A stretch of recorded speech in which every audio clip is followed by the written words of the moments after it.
Paul, thank you for taking the time to come on. This is going to be really cool. I like to talk to people. I mean, obviously, this is a Star Wars centric, but you've done so much work beyond Star Wars that I'm sure we're going to have to touch on.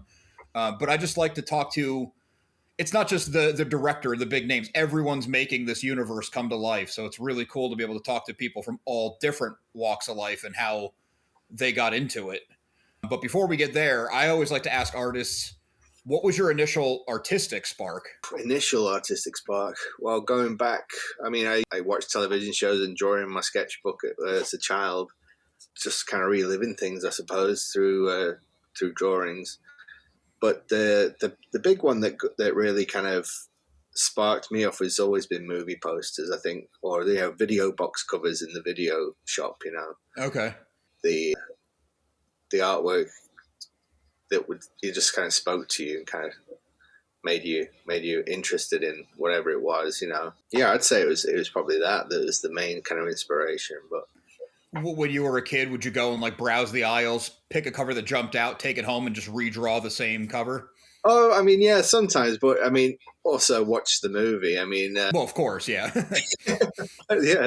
yeah. I mean, I used to, I would like, I mean, I don't know why one's popping in my head, but there's one called The Invisible Kid. I remember a poster, the artwork on the front cover of that is like an invisible kid, and it was just like, I don't know why. I remember drawing that one like in the 80s. But yeah, I mean, and then obviously Star Wars was a massive part of my childhood and all my friends' childhoods. And so, drawing characters in on paper at home all the time, and just kind of being mesmerized by all of that. Yeah, right. So when you were a kid drawing, you just did it for fun. When did it start to become like, oh, this is something I could really do beyond like a hobby? Well, at the time you don't think about like it being a job or anything, or just being, you just did something you did. But later on, I think when I realized that there was a something called an illustrator, like somebody who actually was paid to do the artwork that I was being inspired by at the time. And that was, I think I was maybe 12 or 13 years old, and I figured that out. And it was I think it might have been seeing a signature on one of the posters, which it was the signature of Drew Struzan, and he just said Drew, and he didn't tell you much more than that. So this was in the mid to late 80s, and it was hard to find any information out about. It was a very closed thing. He didn't. There wasn't many publications about it that you could get your hands on, especially in England. A lot of the artwork that I liked was very much, coming from America at the time. It was what it felt like anyway, with movies being mostly made in America. Say made in America, a lot of them were made in the UK, but made by America. So, and a lot of it was very closed off, and you couldn't really find much out about it. So it was difficult to know. It's completely different these days, but it was difficult to find any information out. So you just kind of, anything you could get, you sort of just study and look at. You try your best. There was not really many books out, or anyone you could call, or there was no internet to kind of do a quick search or anything. Libraries rarely had anything about the things that I was interested in. It was it was hard to find. So yeah, when that revelation happened of like, oh, this is actually, somebody did this. It kind of made me think, I think that's what I want to do. I want to do that. If there's anything I could do, I would like to do that. So, yeah, I mean, it's one of them things. It's just, you don't know, but you have a dream, an idea of what you want to do, and you try and make it a reality. There was never any guarantee that any of it would manifest into anything, but yeah, always the thought of it, something was pulling me towards it. I was just kind of mesmerized by these images and inspiring me to do something. And you just don't really know why at the time, other than you like it, or it makes you feel a certain way, or those kind of things. But I don't know if that answers your question. Yeah, no, it's cool. So it sounds like it was posters or cover art from the beginning that was kind of your main focus. Yeah. Was there anything else, like you said, Illustrator? Were you ever interested in doing, or have you done comics or anything in that realm? I haven't done. I did do a sequential comic for a DJ in Los Angeles a while ago, but it's not something that I. It was never. I always enjoyed trying to tell a story in a single image rather than a narrative of different images to tell a story. The whole idea of the movie poster is really to try and get something across in just one, kind of like, one cell or one panel, like you would get in a comic book, rather than many sequences of images to explain the story in more detail. It's more like an overview. I guess it could be classed as being a synopsis of something, to kind of give you a feel of what you're about to step into. It's kind of like Yeah. that promise of something. So there's a bit of ambiguity. It's not exact. It's not like there's a little bit of kind of the unknown about what you might be getting into, but you kind of know what it. You kind of you're given a bit of insight from a poster to kind of go, this is for me. I know it's for me. I can tell by this. It's telling me something that I know I'm going to enjoy this. I know I'm going to enjoy the ride, or that kind of thing. But comic books, I've done a lot of covers, I did quite a lot of Star Trek comic book covers. I did something for GI Joe. I've done, what else? X-Files, a lot of stuff for IDW, was a client of mine for a bit. Oh, that's cool. So I got to do quite a few cover pieces for them, and that was always been my focus, and I think that's where my strengths lie. Towards that rather than the sequential stuff. But I have great admiration for the people who do that. It's a bit like animation. I'm quite patient, but you have to be really patient with that. Yeah. I did animation at university, and as well as illustration. It was an illustration and animation course, so that combined the two together really. And so I hadn't really done animation before, and when I did it, I knew it was going to be, it's all hand drawn sequences and things, and the amount of work that goes into that is insane compared to a single image. Right. Yeah. So I do know. I have great admiration for the people that do that. It's incredible. It really is. And likewise for the people who do the movie posters. I mean, it is an art in itself, like most disciplines. I mean, there's so many similarities to the creative process across everything, but yeah. Yeah, that's cool. So you mentioned your one class in university. Did you go to university for art, or was it just something that you kind of picked up as you were there? No, it was basically, going from school to art college for 2 years. It's probably a bit different the way it works over here in the UK. Art college for 2 years, and then after doing college, then it was on to university, and I found an illustration course, a Bachelor of Arts degree. Okay. And so that was a 3-year course, and it was illustration mostly with animation. So it was illustration with animation, Bachelor of Honors is what I got. Bachelor of Arts with honors, sorry.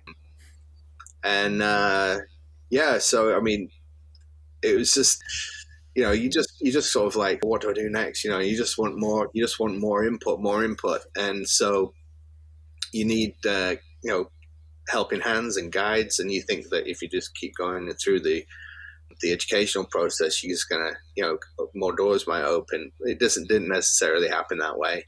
Okay. But it was a part of my artistic career, I guess, where the people that I was at university with didn't really like the kind of commercial illustration work that I was really into, and so I was kind of like, they tried to kind of push me in a different direction at the time, which I didn't really like. Yeah, that's weird about like an art school in a traditional sense of like a college or university, that it's art, so it's expression, individual, but then they try to fit you into their box, and it's like, well, you're kind of missing the point. It didn't feel like they kind of I already kind of knew where I wanted to be and all that kind of thing, and so I guess I was a bit stubborn in that sense because I loved art and illustration, but it was the type of work that they wanted me to do was a little bit more, less commercial and more kind of, it felt like more of a narrow kind of like concept rather than, the big, like, advertising things I had in mind what I potentially could do, which I eventually did do, which, kind of, I still pinch myself about that, but the direction I was being kind of pushed in was, I think it was it was most probably likely to try and get me out of my comfort zone. It was probably a tactic, really, to kind of like, try and push me in a way that I didn't enjoy, which, to me, that's counterproductive, really. But what I mean, I do remember one of the briefs that we were given was to read a book and then design and illustrate a movie poster, and that was like, wow, finally, in the whole thing, one thing right up your alley. I might actually be good at. So, and I remember the lecturer who did it. He was like our English lecturer because we had other little courses in between, and he's the one that kind of got us to read the book and do this. He set this brief for us, and so once it was all completed and we all had our work on the walls, all the class was there, and he walked around and he said, oh, there's some really nice work here, it's really nice, but there's only one here that looks like a movie poster, and that's Paul's.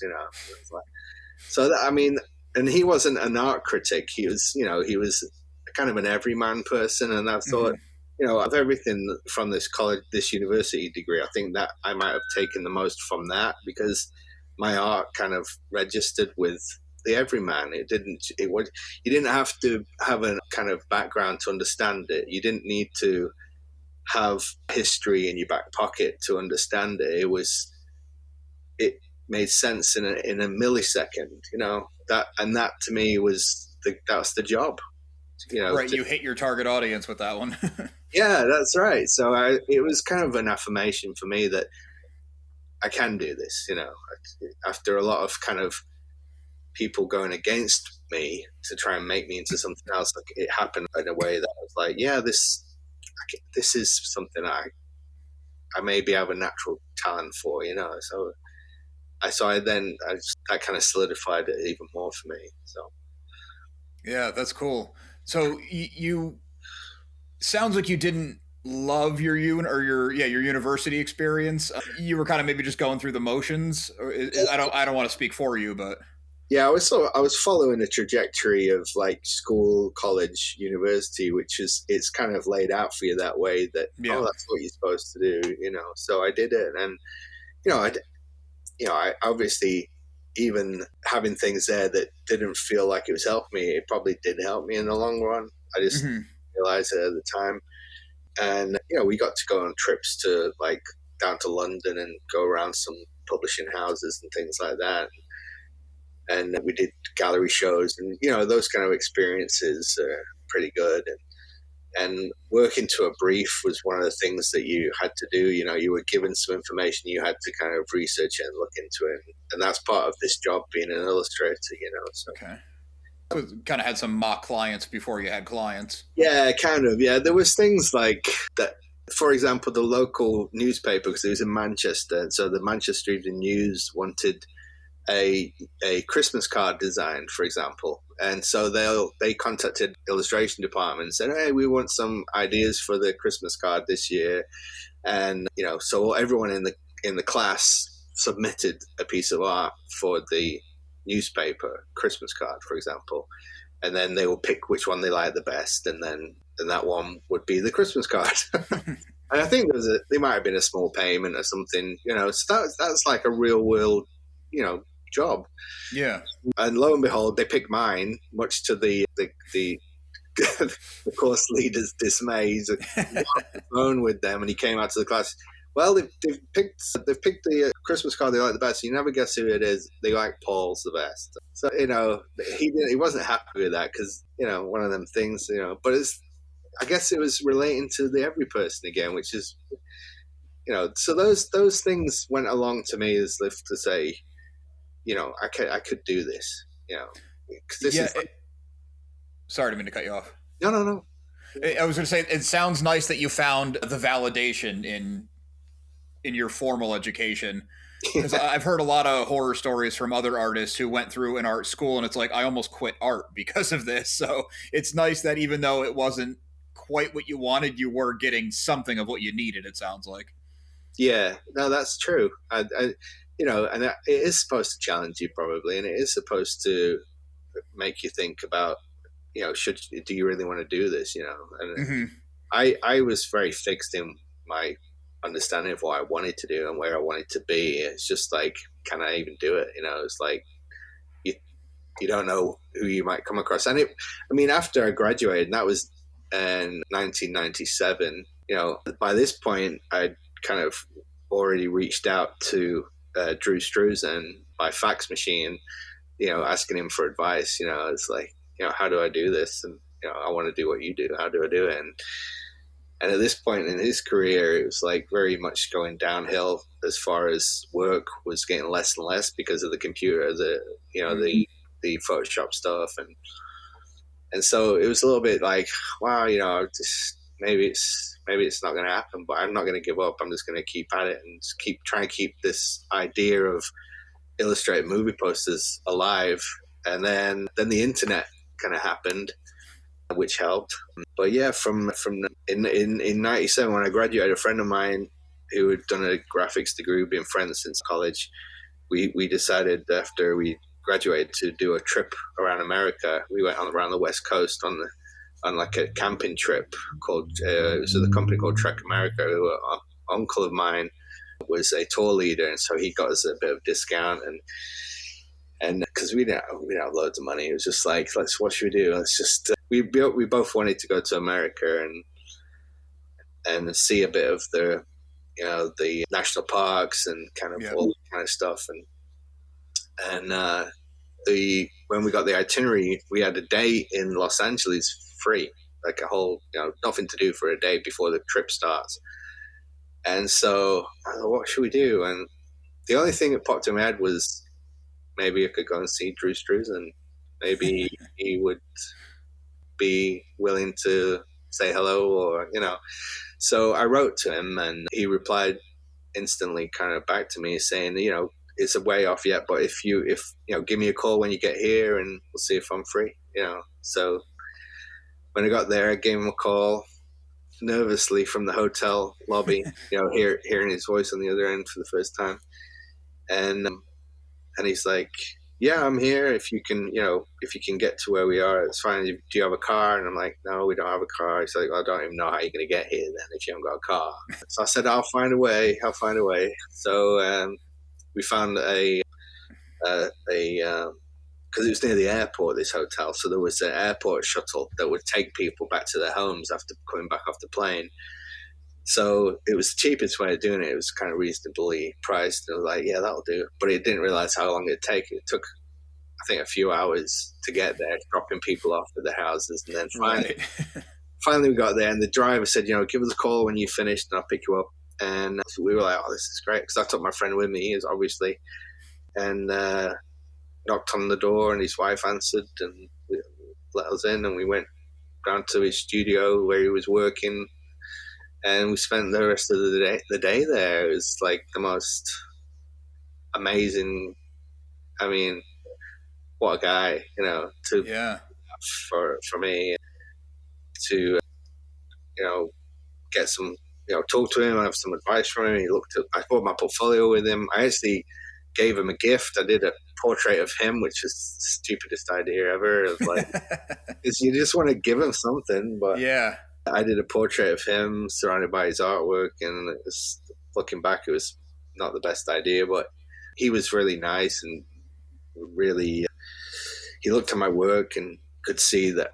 He said, I could see you had a good teacher. And I think he could see that I'd kind of got teaching from him, really, by studying his work and that kind of thing. So he was very complimentary. Yeah, that's cool. Yeah. Sorry, I just get a bit emotional about it. No, that's amazing. I just think it's such a fascinating story that you were inspired by a lot of art, but his name, his signature, Drew, specifically, like 10 years before this, and now you're in his house, in his studio, getting firsthand feedback. I mean, it's just amazing that it came together. Mm. Yeah, no, it's insane, really. I mean, it's like the greatest to do that.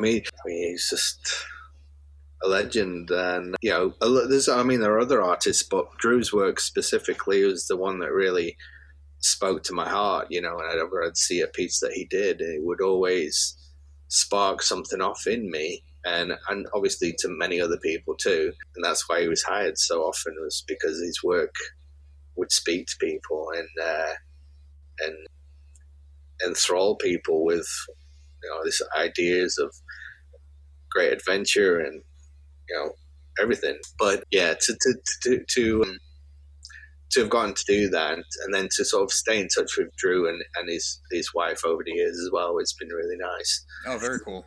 Yeah, so it's been, I'll always say he's my hero, really, as far as illustration goes. Absolute legend, and yeah, it's had a huge impact on my work, my career. I'm very thankful to him for. It's not that he opened any doors for me or anything. It was just that being inspired by him to follow in the footsteps of something like that and be able to make a living from what you really love to do. I'm forever grateful for his inspiration that inspired me to do that. That's one of the biggest things for me.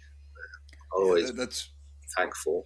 Really cool to be able to meet your hero and have them not let you down. That's true. Yeah, we definitely didn't. I was thankful to get a picture with him in his studio, because I asked him, can we have get a picture or a photo together or something? And he's like, why would you want to do that? That was an unexpected reaction. He caved, and we got one, which I've got on my wall here actually. Which it's me as a young 21-year-old. That's awesome. There you go. And he was working on a Jurassic Lost World piece at the time. Oh, very cool. Okay, yeah, 97 you said? Yeah, that would be. So, what was the initial poster, the one that you saw the signature on? I had a few on my bedroom wall. It wasn't straight away, actually. It was like once I had a few of them on my wall, I noticed that there's a similarity, obviously, in the style. But then I found the signature, and it was the same on each one. So you didn't even mean to have 3 Drew Struzan pieces. You just happened to like 3 of his style. Yeah, kind of like that. One of them was definitely Adventures in Babysitting was one of them. Okay. And Temple at Doom. That's a good one. I can picture that one. And what would the other one be? That's terrible. I should really know these off by heart. I didn't mean to put you on the spot. I'm blank. But yeah, it was more than one, and it was a revelation at the time. Like, hang on a minute, what? Yeah, and that was kind of the realization of like, this is somebody's job, that kind of thing. Yeah, that's awesome. Yeah, it was pretty great to kind of come to that conclusion.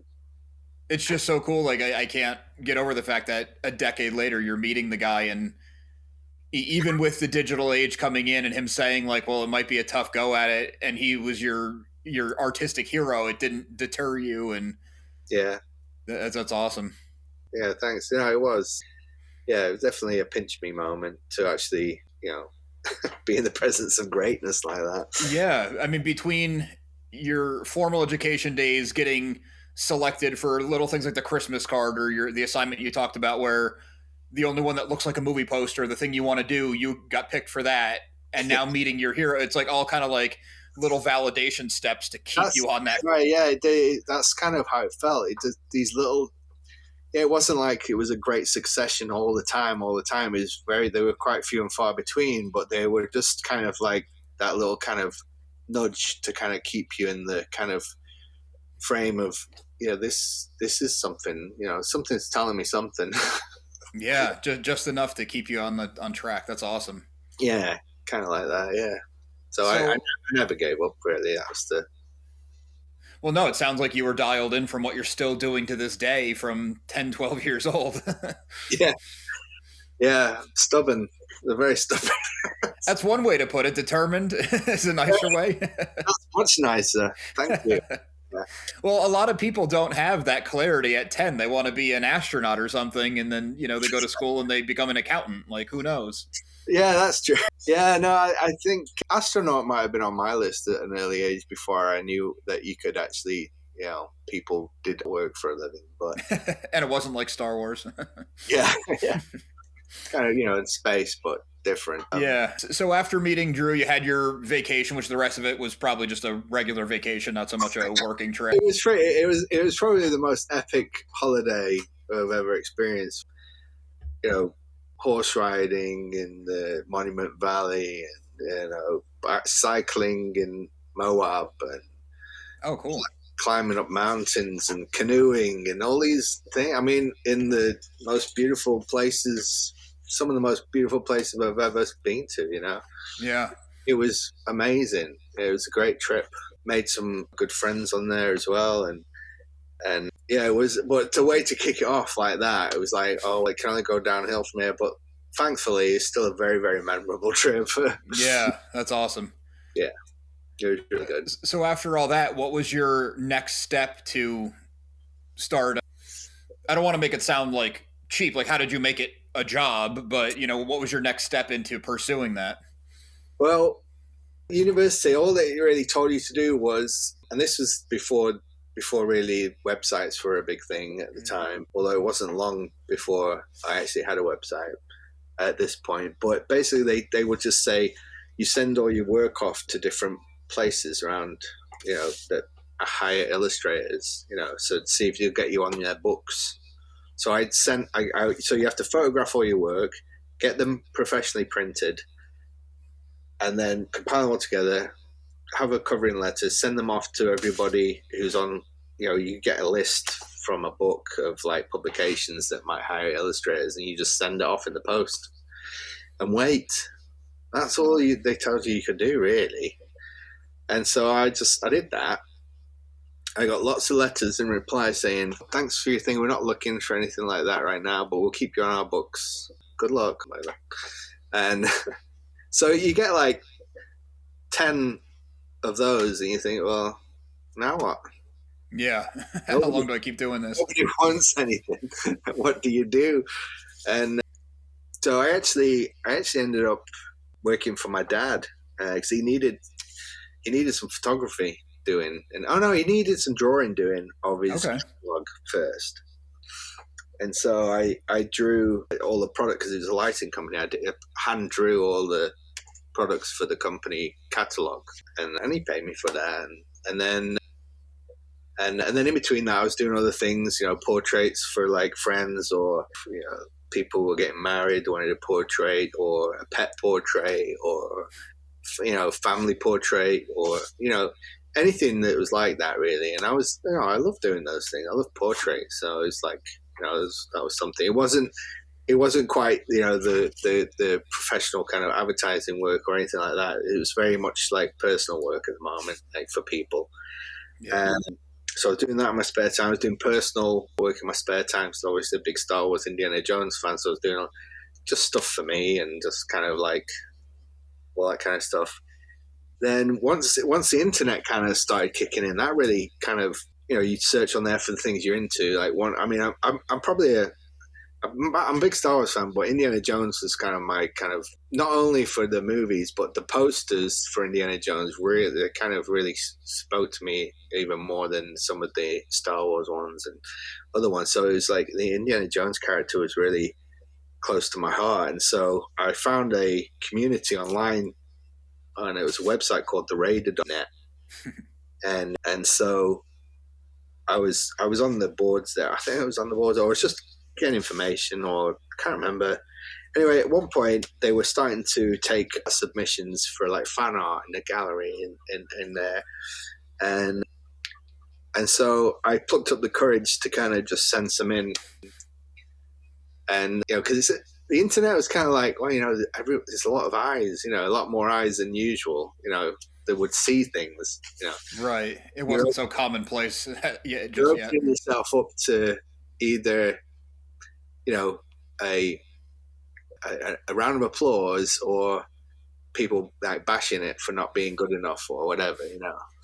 So anyway, I sent stuff in, and they posted it on the fan art section, and then more people were posting as well. So it became like a little community of fan artists and stuff, and I got to know the guys at the Radio.net, and so we decided to work on a few projects together. So I did some artwork for their actual web page, so I illustrated some sections of the website, and we were working on. We had big ideas, like we were working on a design that we were going to get approved by Lucasfilm for a T-shirt, and that didn't happen. But the artwork happened, but they never approved anything. It was just one of those things. But that was kind of like my first sort of foray into sort of sharing work online, really. I think after that point, then I designed my own website. So I learned a bit of code and kind of did your own website, put it on there. And then from that website, which had all my original artwork, which is all hand-drawn, hand-painted stuff, I got contacted by Penguin Books. Okay. They reached out to you. Yeah. So they found me online. We really like your stuff, and we're doing this thing for Gunsmoke, it's like the longest running TV show in America. I actually never heard of it at the time. I don't think we got it over here. I don't remember seeing it. So I'm like, well, this sounds good. This sounds really like proper work. And the only thing is, we want to know, can you work digitally? And so I dabbled in digital art, but I hadn't actually honed it to the point of like being ready. So because I wanted to work, I just said, yes, of course I can do that. No problem. So I went out. I had a computer already, obviously, but I needed Wacom tablet. I needed some software, painting software and things. So I went out, got that quickly, figured it out, used my traditional knowledge in layers on a computer, and did the thing, sent it back to them. They loved it. Oh, that was easy, wasn't it? Didn't have to scan it, anything. They're happy with it. It got put on a book cover. And then I ended up doing about 5 or 6 of those. Okay. And, things just started moving very slowly, but things started to happen. Work was coming in a little bit. At this point, I still had a full-time job, so this was very much in my spare time, trying to get this off the ground. But it was, I was actually doing, Penguin Books America. I mean, it's like, great, brilliant. Pretty much what you want to do. Pretty close. Yeah, very close. I mean, I was over the moon. I was like, it's happening. Was your full-time job, was that like, I just need to pay the bills, or was it also in the art world? Well, I was still working for my dad, actually, because from doing the first catalog, then they're like, oh, we need the updated catalog, and we want to do photography this time. So can you do that? And I was a keen photographer, so I could handle a camera and then edit the photos digitally, so to put them in the catalog, and so I ended up doing all of that. It was like a one-off job. Then it became a full-time job because they wanted more and more artwork all the time, even designing lighting. Designs for lighting, for not just the advertising, but the actual products themselves. And I was there for 10 years, working for my dad's company. And then in the meantime, because I didn't have a lot of room in the flat that I had, my office at work was quite large, so I put my drawing board in there. I had all my art equipment there. So some days I'd work on my normal 9-to-5 job. Then after work, I would just move across the room to my art studio and start painting and doing things. And I'd sometimes work through the night and then just not get much sleep and just fall asleep at your computer the next day. It was kind of like that for quite a while. And yeah, that's pretty much that, really. Yeah. So yeah, having a full-time job, that, I mean, it's hard. It is hard getting off the ground with a passion that you have. Yeah. And in this world where you actually have to, fortunately, you need the money to be able to live, and it's not, you don't get some millionaire coming to you saying, "Here's some money, you don't need to worry, you just do what you want to do." Right. That's very rare. And if anyone offers you that, take it, because it's going to help you a lot. Sure.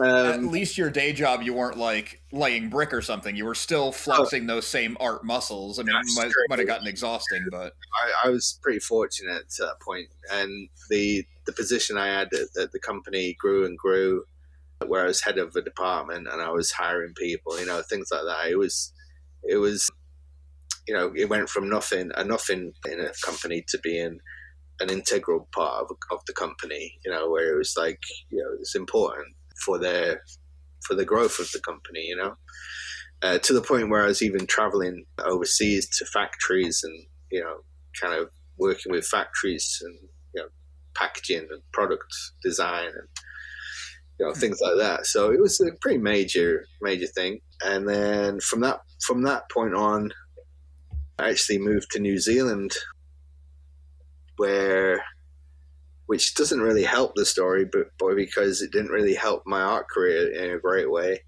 But it was a big move. I had a child, and my partner at the time was from New Zealand, so we moved to New Zealand and lived there for about 6 years. And unfortunately, it's, the relationship didn't quite work out, and everything kind of changed. And so, anyway, that's another story, but you don't really want to go down that road. But that's life, kind of, life stories. That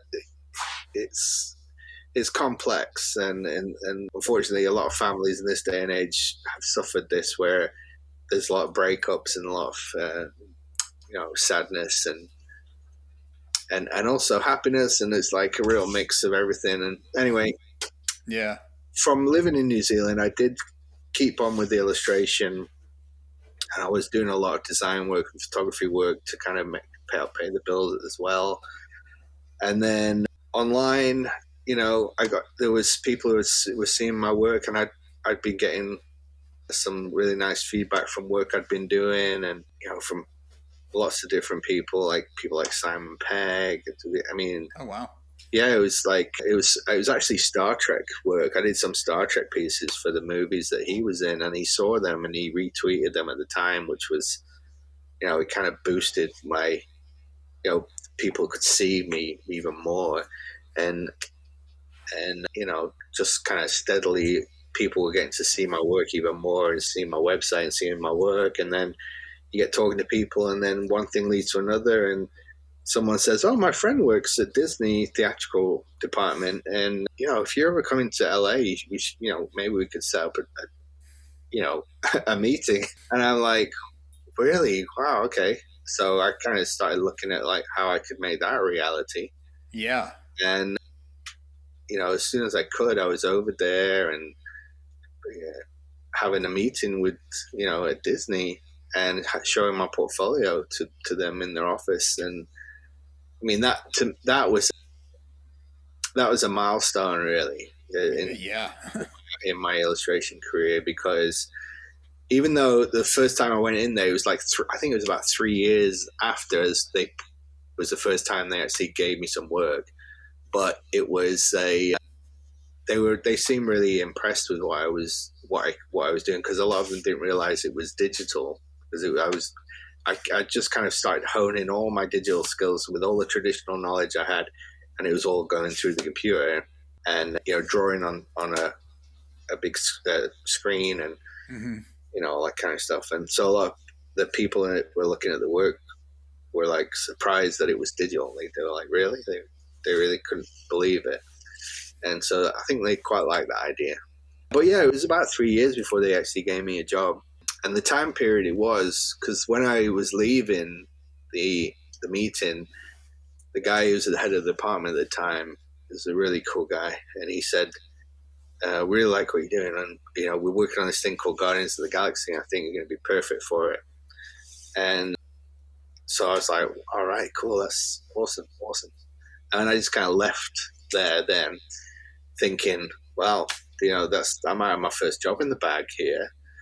So by the time I got back home, I just kept thinking, waiting for the call, basically, which never happened. Never got a call. Never got anything. I think I contacted them saying anything happening with it, and maybe didn't hear back, or we don't know anything yet, or So I was a bit disheartened at that point. Yeah, that would have been an incredible start. The Galaxy, your first official paid movie poster from a major studio. Yeah, I mean, that's fine. That's the way things go. The first thing I did for them, I think, was for Doctor Strange, and it was some specialist posters for Regal Cinemas. Okay. Yeah, so they were illustrated posters for them. I did 3, and it was a really good experience. I think that's what sort of continued to open the door once they could see it.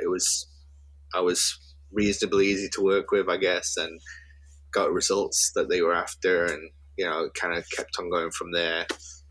Oh, you got a visitor there. Yeah, she doesn't like that I'm down here for so long. So yeah, that was kind of the way into Disney, really, from that point. I mean, up to the last thing I got to work on was, getting to work on Star Wars. I mean, we should go there. Definitely. That was like, I remember getting that email. I was actually in my car. I was parked waiting for my fiance to come back from somewhere, and I was waiting, and this email comes in. I'm like, The Last Jedi. What? That's got to be a surreal thing to just pop up in your inbox, like. Oh yeah, I mean, it's like that was a real dream come true moment to do anything for Star Wars, Not to get off Star Wars, because I definitely want to talk about it. Was Doctor Strange your first paid movie poster? Okay. Good question. No, I don't think it was, actually. Okay. Because that's a huge one. Yeah, no, that was. It wasn't the main artwork. It was kind of a small sort of speciality poster, which I did quite a few of those.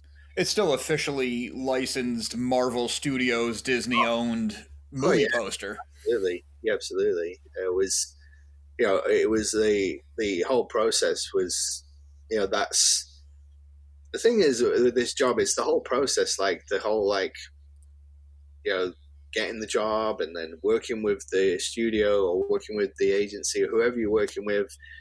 That back and forward of let's change this, let's do that, and how about this? And that whole process is actually really an enjoyable part of it for me. I really like that. And then, once we have it kind of nailed down, then it's a case of illustrating it. And that's the kind of the aesthetic that's kind of brings it all together. But working on the composition and the layout and all that kind of stuff is really the really fun part. And then making it, well, it's all fun part really, but it's just sometimes it's more like the really creative part is kind of the layout. It's like getting the narrative right. Sometimes, and sometimes even they have an idea already. They have a concept that they want to work with, and then it's up to you to kind of look at that and see how you can improve on it, and make it even better. Because some parts might not be quite working quite so well, and then it's just a case of sometimes just making something a different size, or it's like cooking. You like the right ingredients to make it taste just right. Does that get kind of dicey? I mean, I don't want to put any specific people or projects on the spot, but if someone says, "Hey, we want you to do a poster, we're thinking this goes here, this goes here, this goes here," and in your mind it really doesn't work, do you just say, as the artist, I think this would be better? Or does those egos get in the way where they're like, we really want it our way, and you kind of have to make it work? Oh yeah, it's tricky. I mean, you do have to, I mean, early on, I think it was very much whatever you want, I'll do whatever you want. Oh yeah, you got to get your foot in the door. Make sure I'm making them happy. And then occasionally it would be, I'd feel obliged to kind of make suggestions, and so that would be either, oh no, we can't do anything on this, it's all been approved. There's times that's happened where, because there's a lot of stages involved in these big projects where you know, there are a lot of people that have had to approve it before it got to even this stage, you know, and so sometimes you it's so fixed you cannot change it, and it's very late in the day, and you can't actually make too many changes, and that's happened on a few occasions. But then on the occasions where I felt like there is wiggle room to kind of say, oh, I think this might work, you know, and then I've shown them, you know, it's basically, it's like kind of explaining, trying to put your case across to somebody and say, well, I think, you know, if we did this would then work, you know, and then it becomes like, you know, you're part of a team really, and you're all on the same team. You're all trying to achieve something you're all trying to achieve the best result, you know. That's Yeah. the nice part of it, you know. It's not like you're fighting against something. It's more like you're actually all on the same team here, and you're all trying to do the best thing. And so when your ideas are put forward and they're like, yeah, that makes it better, you know. I love that. It's really, that whole collaboration is really fun. That's cool. Look, with different creative people, I really like that. It's not, sometimes it's not all just me or the people involved, and a lot of them don't get a lot of credit for what they do, but they're all in the system. But it's a big part of the job is to be able to work with other people, you know. And it's nice that you like that process too. yeah, I mean, working with good people is really good. I mean, there's obviously there are times when there are not so much fun people to work with. That's too. Always. But it's more rare. You know, there are basically in this field there are a lot of really good people that really. That's great. They really want to do good work, and so it's been quite a privilege to be able to work on some of the things I've got to work on. I mean, Star Wars was, I mean, yeah, just that opportunity to do something for Star Wars is mind-blowing to me. Yeah, we should definitely jump back to Star Wars. I didn't mean to derail. I could keep you here all day getting into like every last little granule detail. So you get the email for The Last Jedi. That's got to be an incredible email to get, like we were saying. Yeah, it was. I mean, when The Force Awakens came out, I'll just backtrack a little bit, because when The Force Awakens came out, I was so excited about what the poster might look like before it came out. And there was a reveal at D23 of Drew's artwork and I'd heard it on the grapevine this was going to happen, and this artwork was revealed. And it's like, you know, this must be the teaser poster, you know, for the main poster, and he must be working on the main poster, you know. And so in my head, I was just like looking forward to seeing the next poster, the main poster. And then when it got revealed, then it was a photo montage, which had it had the vibe. It had a vibe, but it wasn't the same. It was a different vibe for me. Mm-hmm. And I was like, I mean, I appreciated it, but it wasn't like, I was disappointed that Drew's work wasn't represented in the movie at that time, especially having done what seemed like a teaser poster. And so, I mean, it felt like, oh, well, I guess that's it then.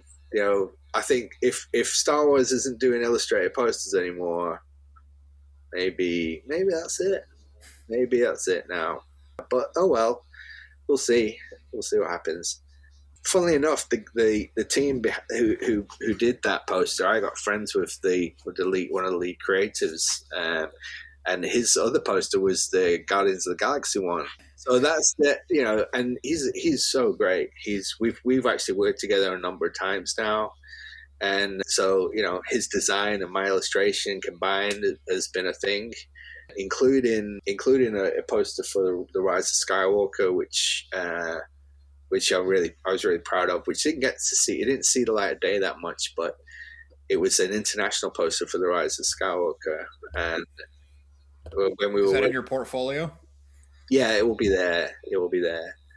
And it was working on that was like, now this is a Star Wars poster. You know, it kind of felt like a real homage to like specifically to the Chantrell poster from A New Hope, which was probably growing up was my favorite Star Wars poster. That alongside the Greg Hildebrand and Tom Jung kind of composition. The one that Chantrell did was more like, it felt more like the movie. if you know what I mean. And now in this current era where we can actually find stuff out, you find out that the reason why that Chantrell poster looked so much like the movie is because he got to watch the movie before doing the painting. And so, I mean, that was a revelation. Also, Chantrell, the artist who did that poster, is from Manchester, which is where I was from. So that was pretty cool. Yeah. Small world. Oh, another fun fact. Another artist from Manchester who went on to do great things is a guy called Kyle Lambert. And he did the artwork for Stranger Things. And it turns out he went to the same 10 years, I think he's about 10 years younger than me. He went to the same school that I went to and the same university, believe it or not.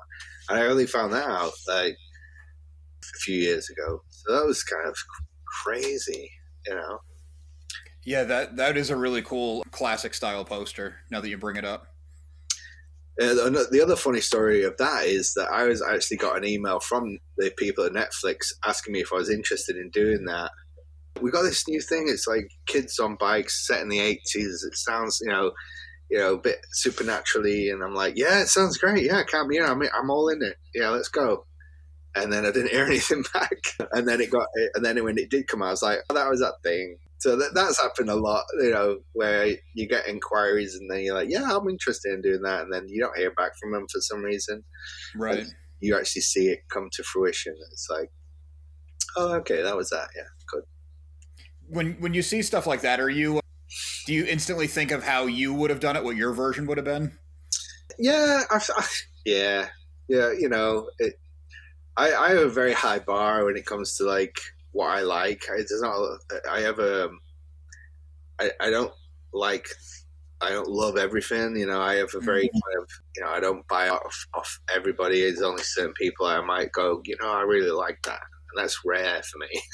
It's really got to speak to you. Yeah, it really does. Yes. And especially now, the alternative movie poster kind of thing that's been happening for the last 10 or 15 years really has opened up to so many artists. I mean, it's kind of mind-blowing how many artists want to do movie posters now, whereas when I was at university nobody cared. It's like it came all the way back around again. Yeah.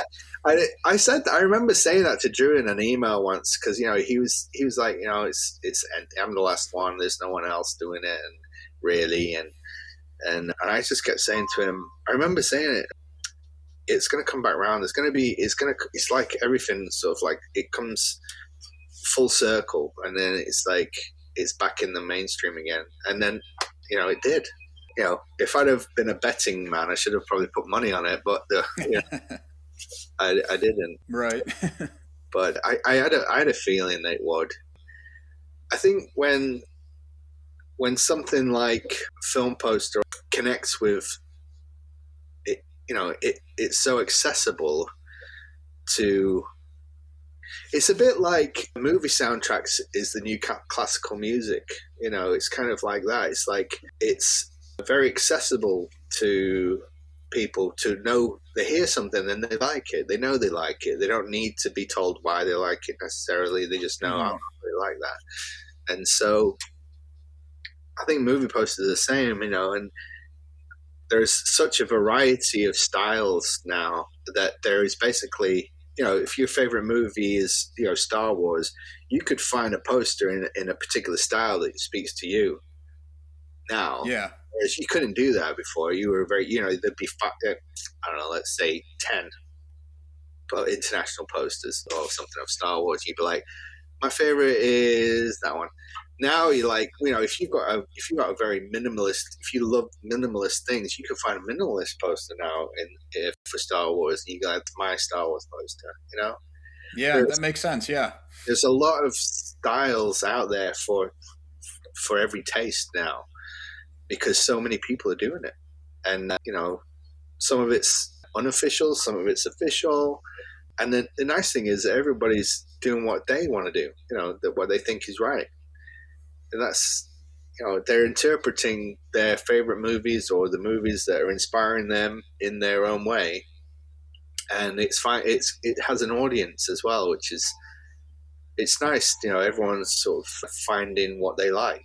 And that's what's been good about the internet. Really, it's kind of opened things up so much that everyone could have an audience. Really, even It if no longer seems like a competition thing. yeah, it's almost like it's so vast. It's not competition anymore. It's turned into something else. I think. It's like a community instead.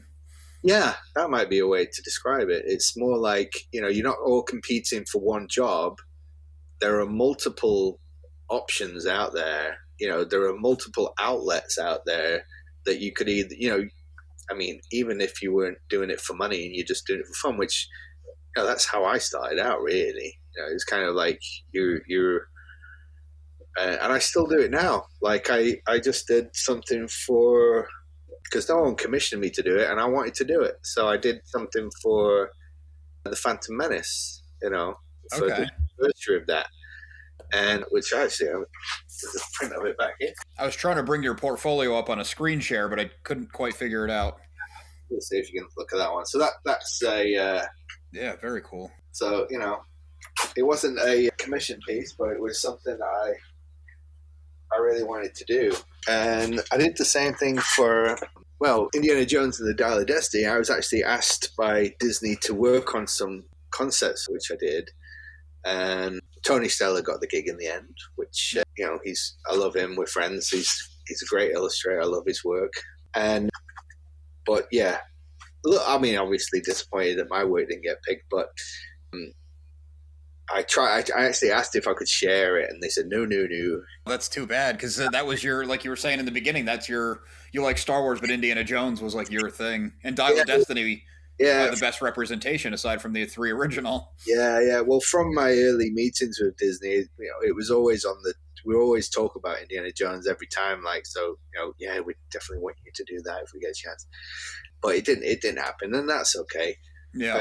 Getting to work on something, for them to look at was a dream come true too, and I'm sure one day it'll be seen out there. But in response to them saying I couldn't do anything, I just thought, well, I'm going to do something. So I did a fan poster for it, which is behind me up there. Well, I get that one to show you. But yeah, I kind of put it together with images that were available at the time, official images. It was kind of it's very cool. I mean, it's similar to what I did for them, but it's not identical. But yeah, I mean, Indiana Jones, I mean, it's fantastic to work on Indy. And what Tony did, I love what Tony did, and he did so much other work for that movie that didn't really get seen. But I think if they'd have gone with if they'd have used his artwork across the board, and it would have been a cohesive campaign with that artwork, it really would have worked. It really would have kind of done the promotion for that movie really well, I think. That makes sense, like built-in branding. It would have, because his work is very sort of 60s anyway. It has that kind of old school 60s vibe, which is what the director wanted, James Mangold was very specific, and he's a big fan of Tony's work, which is why he wanted him for the poster. And so he did some beautiful artwork, which, yeah, if you imagine it was like a teaser poster, a main poster, the soundtrack could have had a different piece of artwork, the novelization could have had a different artwork, the DVD could have had a different artwork. He did that much work that it could have just been him, and it would have worked.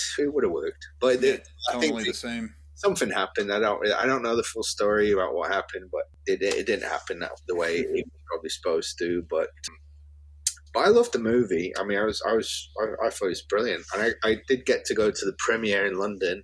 Oh, that's cool. Yeah, which was really cool, and I got to sort of briefly meet Harrison Ford, got his autograph, and John Rhys Davies was there, and that had to be incredible too. Fan your whole life. It was amazing. So it was a good send off, and I don't believe it's the end of Indy. I think there's going to be something in the future. I don't know what, but it's going to be something. Yeah, it feels like they're going to like kind of James Bond Indiana Jones. Well, we'll see. I don't know. I mean, the de-aging thing, I think can work quite well. I think another there was a guy who was at the premiere, a guy by the name of Anthony Ingruber, who actually I've seen him do a dead-on Harrison Ford impression, and he played a young Harrison Ford in a film called Age of Adeline, and he was at the premiere, and he was wearing a white tux. He looked like Temple of Doom Indy, you know, and I got to talk to him after the film, and I was just like, dude, you should be doing Young Indy, like, you know, the Adventures of Indiana Jones or something. Like, he'd be perfect for it. He would. Yeah. But he got to work on the movie a bit. He did it. I think he stood in for young Indy in the movie briefly, I think, doing some scenes. But he's talking to him in real life. It's like I was talking to Harrison Ford in his age. It's like, that's really cool. It was freaky. His face, everything is weird. It's just like crazy. But, you know, who knows what might happen. I think a lot of it has to do with deals that have to be made, contracts have to be signed, and, you know, yeah, stuff. I'm sure something's in the works. They're not going to let Indiana Jones go. I hope not. I really hope not. But anyway, yeah, that was great. But yeah, back to Star Wars. I mean, Star Wars, getting to work on a poster for Star Wars is impressive. I mean, just before that, even I did some work for the Star Wars role-playing game. Very few pieces of art for that, but did some artwork for the role-playing game, and got to work on one of my first official Star Wars gigs. Actually, it's a funny story getting my first Star Wars gig. Yeah. When I moved to New Zealand, before I moved to New Zealand, I went on holiday to New Zealand, and a friend of mine who was an indie collector called Les David, he's got the biggest Indiana Jones collection in the world. He lives in Canada, and he was talking to Steve Sansweet from Lucasfilm, who has the Rancho Obi-Wan, and who's the biggest Star Wars collector in the world, right? Yeah, I'd love to go there. Oh yeah, I've been there. You should go. Have you? Yeah, go there. I'm a member of the Rancho Obi-Wan. Oh, I've even got the hat right here. Oh, that's so cool. Yeah, I gotta get out there somehow. Yeah, you should. You definitely should. Everybody should. It's great to see all the collection. It's massive, brilliant. So Les asked Steve, "Oh, have you seen Paul Shipper's artwork?" And he's like, "No, I haven't." So he showed him. He's like, "Oh, this is really good.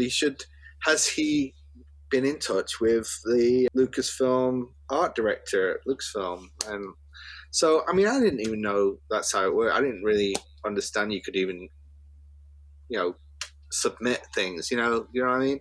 Yeah. Anyway, Les got back to me and said this, and I was like, "No, I've never submitted any artwork. You know, who do I send it to? You know, maybe you could help me out with a name and address." So he got the name and address of the art director, and so I got a lot of my work together, and I was about to go on holiday, so I took it all on holiday with me, and I designed this little booklet, I guess you could call it, or a portfolio of my work, and sent it and got it printed in New Zealand, and then, you know, it was wire bound up, and then I posted it from New Zealand to Lucasfilm. And then when I got back home to the UK, I hadn't heard anything, so I waited a little bit. Still hadn't heard anything. So and then I had the phone number, so I phoned them, and I got through to him, and I said, "Oh, I explained who I was, and I've sent my portfolio in. I wondered if you got it." "Oh yeah, I have got it on my desk right here. I actually have it on my desk." "Yeah, sorry, and we just don't want anything like that at the moment. You know, we're not looking we're not looking for that kind of style at the moment. You know, but you know, we'll let you know if there is anything, but I doubt it." "That's a shame." "Okay, well, thanks anyway. You know, bye for now," and da da da. And then a few days later, I got I don't know if it was a phone call or an email, but basically saying someone had come into his office looking for some artwork, a style of artwork, and he saw my artwork on the desk and said, "That's what I need. That's what I want there." And so I got to work on my very first official Star Wars thing, which was a a game tin for a Battle of Hoth for a company called WizKids Games, which I think I could even show you that. Hang on, here it is. It's up here, high up on the shelf. Here we go. There you go. That's great. That looks like Empire Strikes Back era. Yeah, that's what it was supposed to be. So that was Battle of Hoth, and it was a game tin. And yeah, so that was my first, and that was in 2007. There you go. 2 days after they said, we're not looking for your art, they said, we need your art. That's amazing. So yeah, it just happened to be in the right place at the right time for that. Yeah, that's great.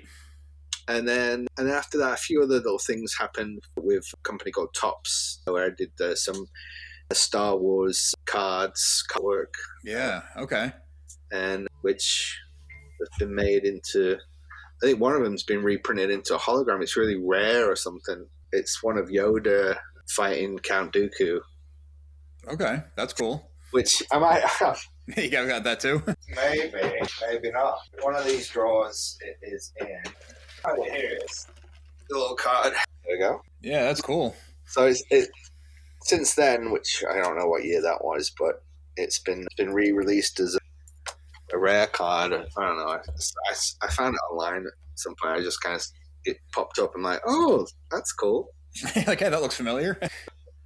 So yeah, I've been able to work on some official work from 2007. I mean, from that point on, things just little bit by little bit happened. And I mean, by 2017 or 2016, I was asked to do some artwork for the Star Wars Celebration, for the 2017 Star Wars Celebration, which, you know, through Lucasfilm, that was a great project to work on. Did you get to go to Celebration too? I did. I was there. I thought they might be able to like help me, you know, get over there, but they said, "Oh no, we don't have the budget for that." I mean, they paid me, right. me the job, so I thought, you know, I wasn't sure if I should go, and I'm like, you know, but then a friend of mine who is a big Star Wars fan in France, he's like, "You have to go. You will regret not going to that." So he kind of convinced me. I'm like, yeah, I should go. So I did. And, you know,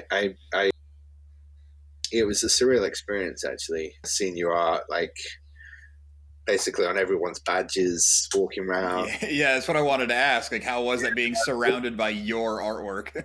Yeah, it was surreal is the only way to explain it, really.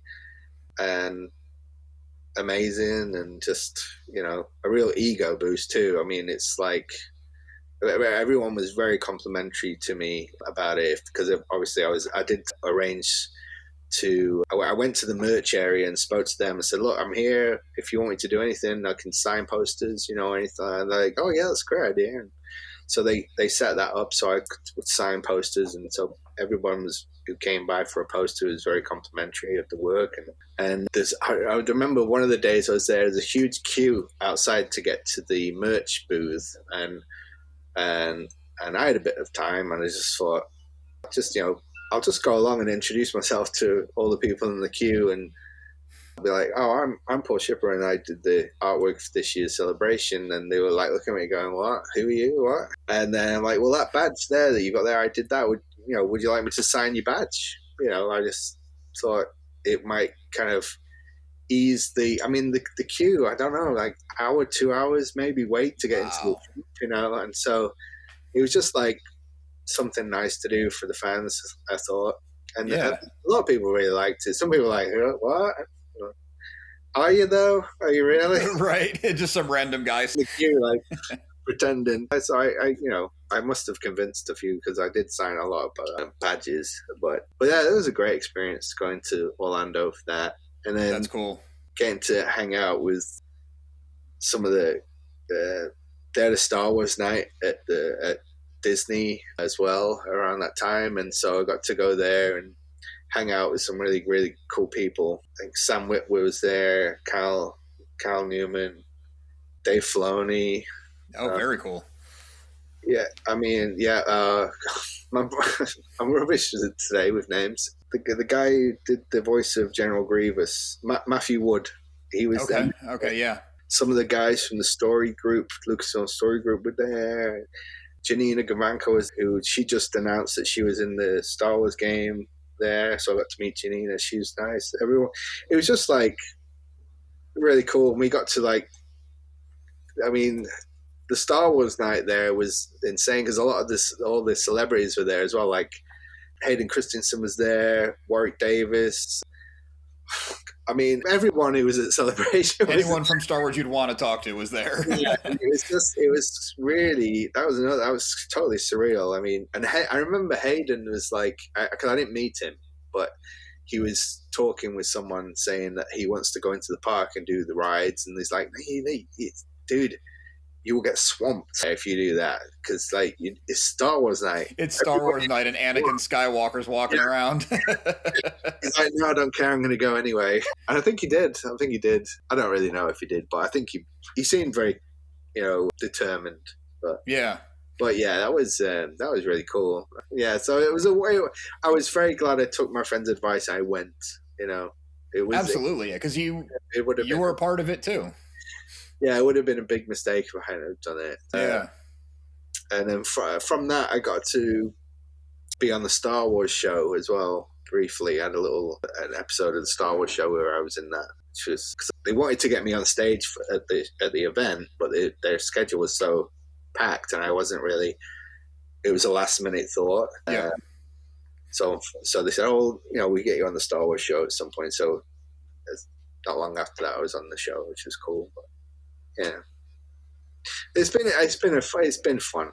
I mean, if it just ended today, I'd be probably okay with it because I've done some really fun things. I've got to, my dreams came true. I got to work on a Star Wars poster. I got to work on a Spielberg movie poster. I got to work on projects that have been something I've always wanted to do. I mean, down to like doing some artwork for Knight Rider and like things from my childhood that I just grew up loving, and to be able to do it in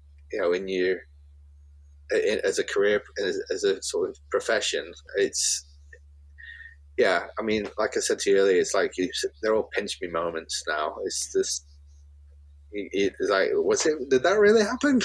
Yeah, it sounds so cool. I just keep thinking about you at 10, 11, 12 years old, watching these movies, just drawing in your sketch pad, your notebook, whatever you had, like on your living room floor or whatever you were doing. Yeah. And as an adult, finding it as a profession, not just that it's paying the bills, doing the stuff you love, but that you got to influence the franchises that you love. You got to work on behalf of them. It's really cool. It is. I don't take it for granted. It's pretty special. I mean, yeah. It's fun. It's been very fun. Yeah, it sounds it. With all that, is there still a franchise that you're after that you'd love to hit, or you're like, well, I hit all the major ones. All the ones from my childhood. No, there's always more. I mean, there's things I've grown up loving that there are things happening.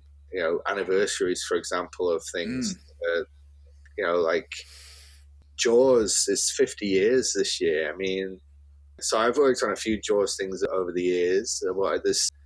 There should be something being announced for, I can't really say what it is, but I don't know when this video is going out, but it'll be early next week. So it'll be announced by then. So I'll just let it happen. I won't mention it now just in case, but people look for that.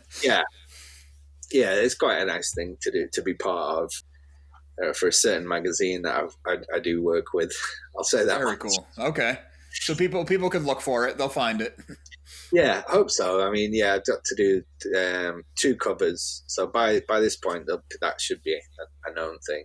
That's awesome. And you're going to have a lot of Star Wars anniversaries coming up. So hopefully they reach out again. Yeah, I mean, maybe. I think they seem to be working a lot with Matt Ferguson at the moment with anniversary artwork, and it's quite different from what I do. So it's like another kind of angle that they've taken for their posters at the moment. But like for the Phantom Menace, like I'm such a fan. Like even if I'm not hired to do it, I'm just going to do it for fun, probably, if I have time, you know? That's a great attitude. Yeah. Yeah, like I did the same thing. I did a little something for Return of the Jedi in 2023, which is just, I guess, my little anniversary poster for it. I mean, it's not for sale. It was just for social media, you know, for kind of a fun thing. And it's because, you know, that's where this all comes from for me. It's very much part of what I like to do. And that's how the Knight Rider thing happened. I did it for the 40th anniversary just for the love, because I mean, that show, I just loved it growing up. It was like I was absolutely hooked. And along with like Street Hawk and Airwolf and the A-Team and, you know, you name it, Automan, all those TV shows of that time period. Spider-Man, the live action Spider-Man at the time was like, when that came on TV, I was like overjoyed, you know. It's like, and I watch it now, I'm a bit like cringy. Like, oh gosh, this is It's come a long way. yeah. But at the time, it was insanely great for me. I loved it. I mean, I'd like to do something for Spider-Man, the '77 Spider-Man. That's something on my to-do list, actually. But yeah, all those shows. But yeah, the Knight Rider thing, I did that just because I'm a fan, and I did it for just to put out there as, you know, for fellow fans to hopefully like. And what happened was a German company who had done a box set, they were going to release a smaller box set, and they wanted to use the artwork for it. So actually, the artwork had to go through Universal, and it got approved as official art. And without any changes, they were just happy with it. And so it became, you know, the box art for the box set. I mean, that's how things can happen sometimes. And that's, you know, it's like a Field of Dreams, you know, if you build it, he will come kind of thing. That's a great analogy. Yeah, just do it for the love of it, and if who knows what'll happen. Yeah, if you just, and that's always a piece of advice I try and give, is like, just put it out there. You know, like, it's something that I was lucky enough to meet Greg Hildebrandt a few years ago, and went to his house, and we were talking, and he was saying about one of his early jobs was like doing illustrations of like toilets, or, you know, for something, you know, it's like, it's not something you put in your portfolio really, but it's a job. And so the way I always look at it is like, even if you've done those kind of jobs, you know, you don't want to, if you don't like that kind of work, don't show people that work. So you have to kind of curate your own portfolio. So if you like doing movie posters, you know, show that you can do movie posters. If you like doing pictures of houses or buildings, do buildings, you know. And then when people see that you do that and you do it well, you're likely going to get a call or something about doing, oh, we really like what you did with that. Could you do this for us? And that's sort of how it works, it seems. You know, you kind of do the thing that you enjoy the most and show those things, because usually they're the best things you do, or the things you really like. You know, I believe if you do something enough, you will actually get proficient at it. You know, it's like, I want to learn to play the guitar. Well, you know, you have to put the hours in. Oh yeah, but my fingers are bleeding now. Well, look, if you want to get good, you have to get through that before you're gonna actually get good, you know. And it's one of those things where you have to put the time, and the only way you can put time into something like that is if you really like it. Because if you're not fully invested, you're gonna give up. And I think that's what happens to a lot of people who they give up. And if I was good at anything, it was probably that I didn't give up. Yeah. Well, that drive to stay the course is super important, especially in like a creative field, because like there's not going to be a bunch of people just knocking on your door. Hey, we heard you like movies. Why don't you start drawing posters? Like, you just kind of have to do the thing, like you were saying. Yeah, that's in my experience, that pretty much sums it up quite well. It could be different in this day and age, honestly. If you're starting out now, it might be different, but I think it certainly feels like a good generalization of truth, that you know, that that way of thinking is like, if if you keep doing it and you don't give up, the odds are in your favor, and at least, because if you give up, you'll never know anyway. So Yeah, well, I think you're absolutely right, especially with today, because things like, say, Instagram. If you had Instagram at 16 years old, you would have had a whole portfolio on there by the time you even got out of high school. that's true. Yeah, that's true. Yeah, you're right. And that's where today is slightly different, where you can start building things really early on. I mean, one of the things is, one of the things was make sure you have a portfolio website, but I mean, even now, I don't know if that's as important as it used to be. You could have a holding page linked to all your social media, and that might be enough. Yeah. And, I mean, so I used to think at one point, I think I know how social media things work, and I'm going to, I kind of started getting traction and momentum with it. And then something happened, and it's just like, I don't think I understand it anymore. I'm sorry. I don't engage as much as I used to, maybe. And so I'm trying to. So yeah, if anyone's got any advice, that'd be good. But yeah, social media is like a full-time job in itself, especially for an artist. It is, but I do post a fair amount, but just only when I feel like I've got something to say. Like, sadly today, we had the news of Val Kilmer passing.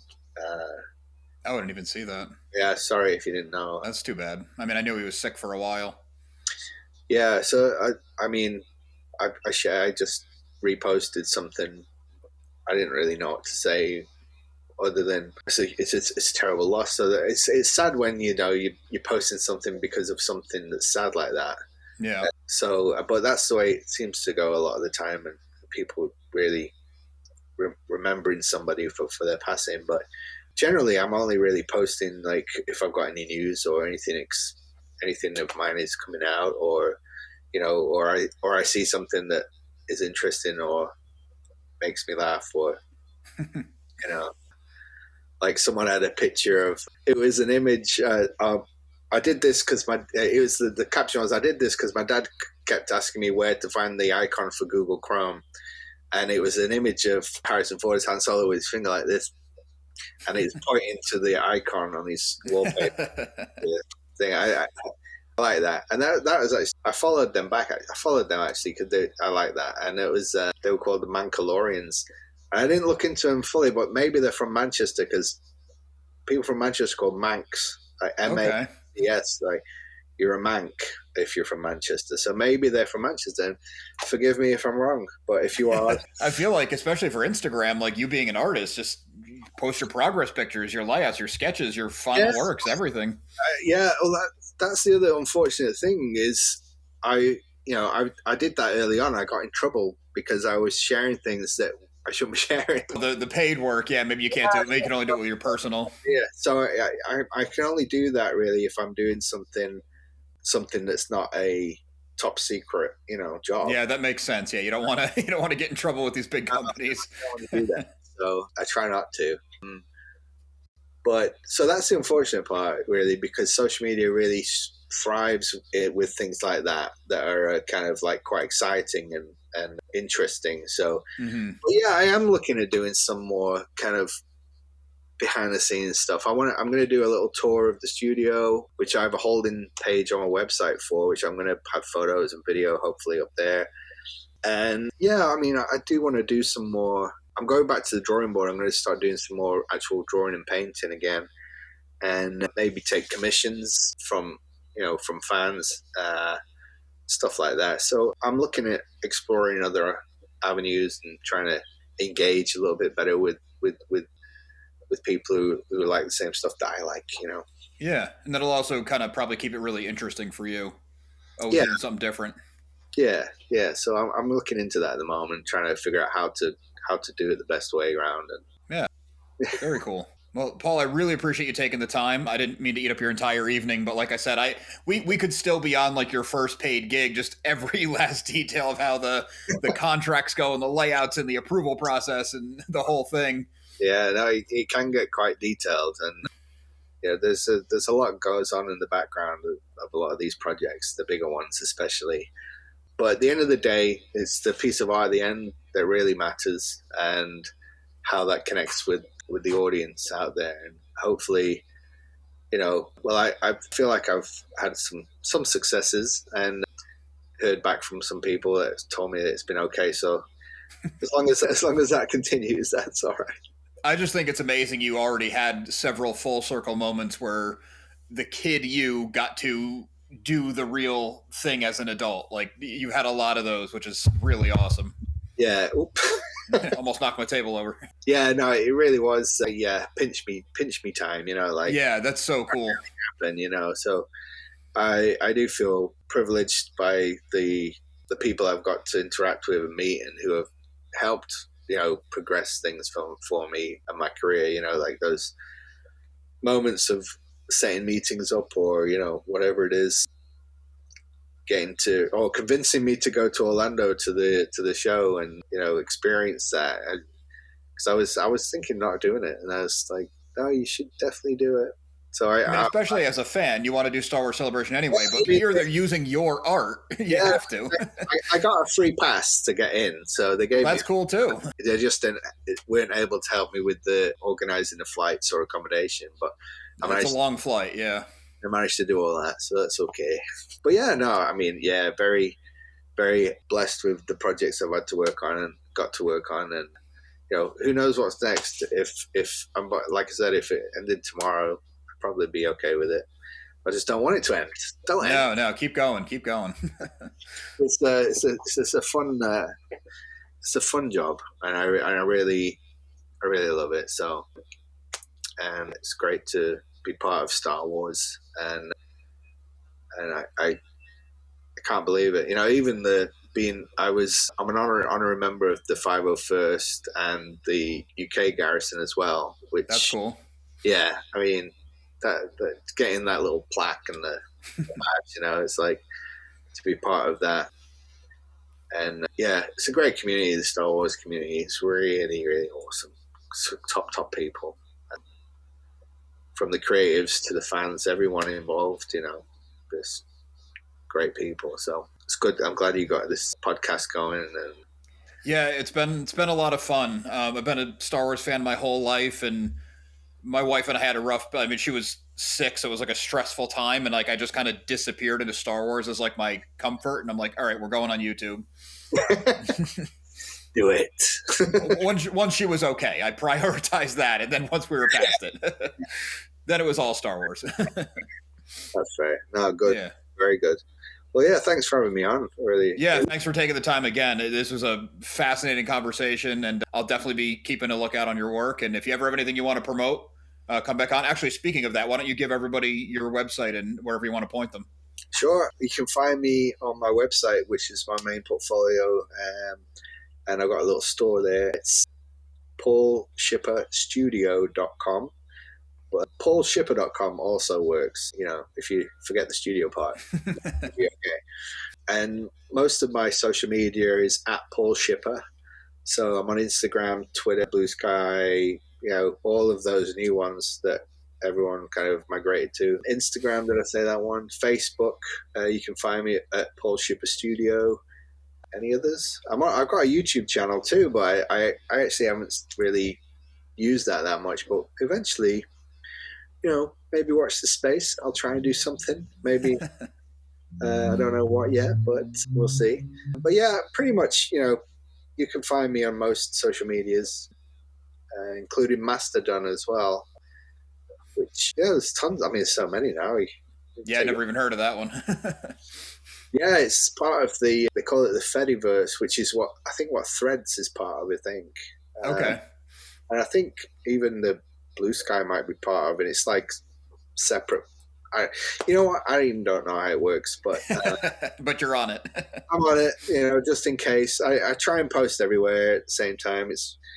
But I don't know if I'm gonna just streamline it back to maybe just being on 3 main ones. I don't know yet, because it's hard to keep track of all these, and I'm getting older now, so it's like.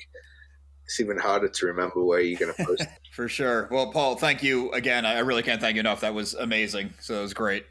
Oh, thanks for having me. It's really fun talking to you. Absolutely. Anytime. Take Thanks. care.